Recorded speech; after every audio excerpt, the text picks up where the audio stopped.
Hello, and welcome back to another episode of Linear Algebra in the Morning.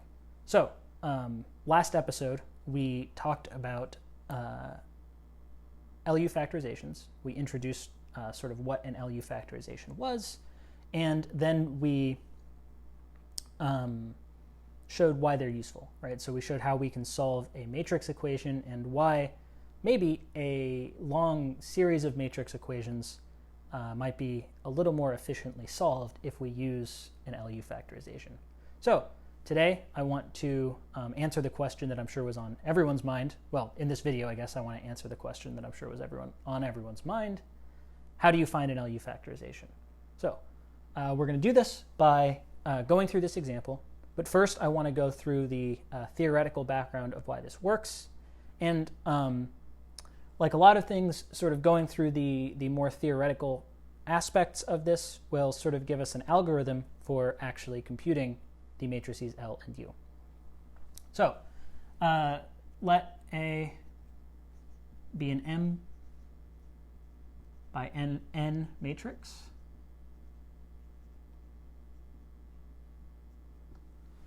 And so remember that the well, in the definition of the LU factorization, U is just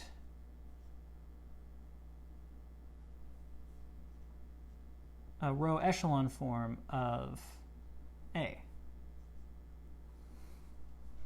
U is a row echelon form of A.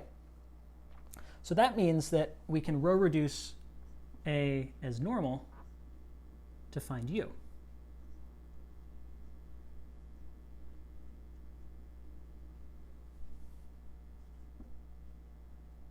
So we actually already have all of the tools we need to find U. We just row reduce A to its row echelon form.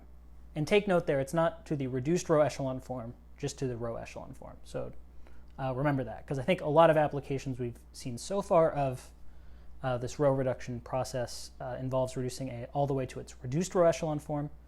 But here, again, notice U is just an REF matrix. So how do we find L? Well, remember that we saw this in the section on matrix inverses, that row reducing A is just secretly a product of A and a sequence of elementary matrices, right? So the fact that we can row reduce A to get U implies that I can write U, as the product of some collection of elementary matrices and A, right? And so remember, each one of these elementary matrices just corresponds to a single row reduction step of the process of reducing A into U, right? So E1 is just one row reduction step, and all the way up through EP is just one row reduction step. So one of the critical things we talked about these elementary matrices is that they are invertible. And so if each one of these matrices is invertible, then the entire product is invertible, which means we can solve for A in terms of these elementary matrices and U, namely by multiplying by the product, or the inverse of the product. And so all I had to do here was just multiply by the inverse of this matrix, defined by the product of these elementary matrices. And so this inverse times U is equal to A. It turns out, and you'll sort of just have to trust me on this, this matrix here is a lower triangular matrix. And so if we let L equal the inverse of these elementary matrices,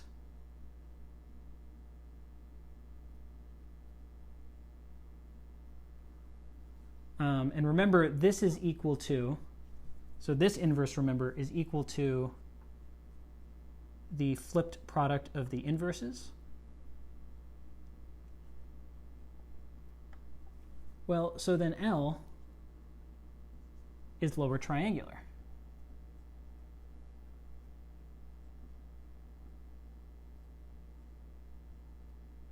All right, so we have L, right? It's just the product of these, the inverses of these elementary matrices.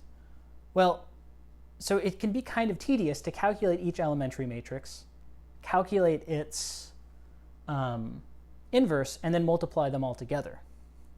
So maybe there's an easier way to calculate L. Well, notice that so if L is equal to, let's see, how do I want to do this? So, yeah, if L is equal to E1 inverse times E2 inverse times EP inverse, well, so notice that, let's say I were to perform the same sequence of original row operations E1 through EP on L, well, that would be equivalent to multiplying by the original matrices E1 through EP. But notice this product, if I expand it all the way out, is just equal to the M by M identity matrix. So this means the same sequence of row operations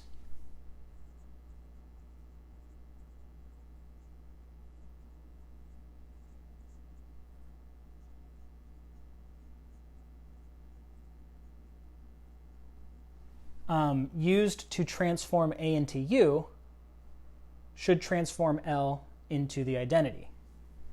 So I'll actually write this where I have a little more space because this is sort of the main key to doing this. So I'll erase that. So the same sequence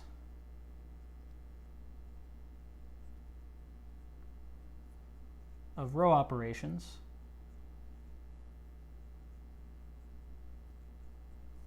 that transforms A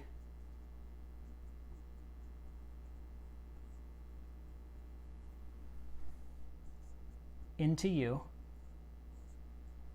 transforms L into the identity matrix. And so this fact here is going to be the fact which we use to actually calculate L.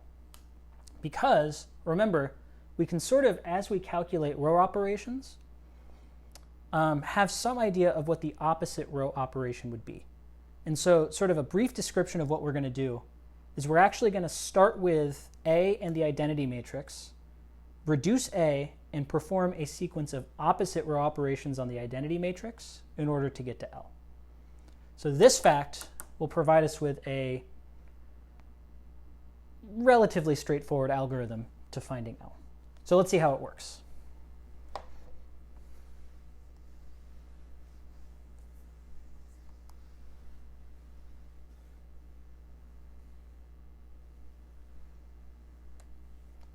All right, so to do so here's algorithm in action. Algorithm. We're going to start with A. And again, we're going to row reduce A to a row echelon matrix. And this algorithm, if you remember, is sort of the reason why we're initially going to assume that we don't need to do any row swaps on A. And actually, just to highlight, I'm going to draw the lower triangular part in with red zeros. So what's going to happen is each one of these, well, not necessarily each one. We might actually get a lower triangular matrix where some of these entries stay zero, but these entries in red are the potential entries which could change as we transform this matrix into L. So what I'm going to do is row reduce this matrix until I get to a reduced echelon form. And at each step, I'm going to do a sequence of opposite row steps on this matrix, and you'll see this will produce U and L. So we're going to row reduce A.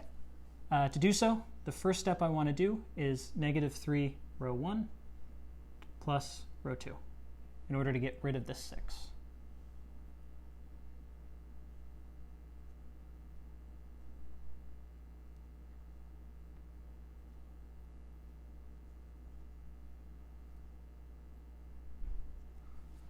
And I cannot be trusted with arithmetic, so I'm going to make sure here that I have everything correct. So this should be 3. Yeah, and I've already gotten one thing wrong. This should be -5, 0. Okay, so there's the correct matrix that I get after doing this row operation. Okay, so what is the opposite row operation? The opposite row operation to this is the operation which should get me back up a step. So the operation that will get me from this matrix to this matrix is 3 row 1 plus row 2. And that's what I'm going to do to the identity matrix.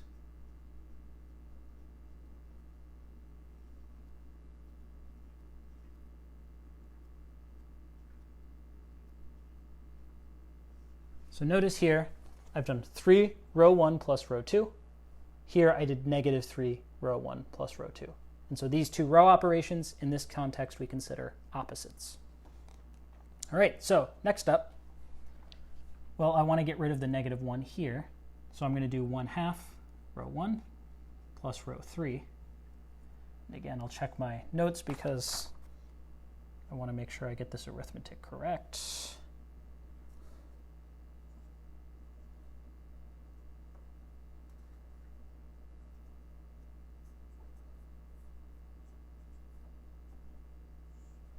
And so here's what I get when I do 1/2 row 1 plus row 3. Well, so the opposite, again, I want the row operation which will get me from here back to here. Well, that's just going to be -1/2 row 1 plus row 3. And so that gets me the matrix 1, 0, 0, 3, 1, 0, -1/2, 0, 1. And now notice there's only one more step left if I want to row reduce A to a echelon matrix, or row echelon matrix. All I have to do is get rid of this -6. So I'll move it up here and draw a line.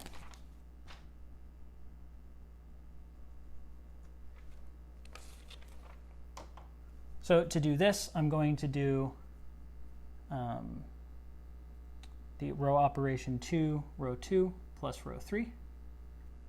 And this gets me the matrix 2, -4, 4, -2, 0, 3, -5, 3, 0, 0, 0, 5.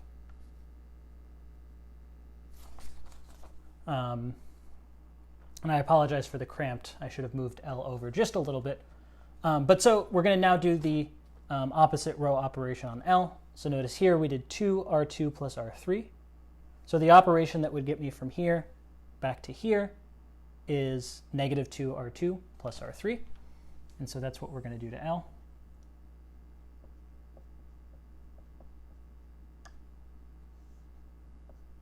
And so this gets me the matrix 1, 0, 0, 3, 1, 0, -1/2, -2, 1. And so this is equal to L. The reduced echelon form matrix I found while row reducing A is equal to U.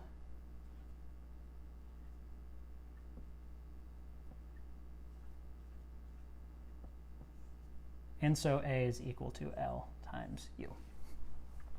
And so this is an LU factorization of A. So like I said, so in the next video, we're going to do this same process on another matrix and then use it to solve a matrix equation. I highly recommend trying it. So this is going to be the same problem on your worksheet. I highly recommend trying this on your own before watching the video. So try going through the algorithm, try solving the matrix equation. And then in that, we can do the LU factorization and solve it. And so I'll give the solution in the video.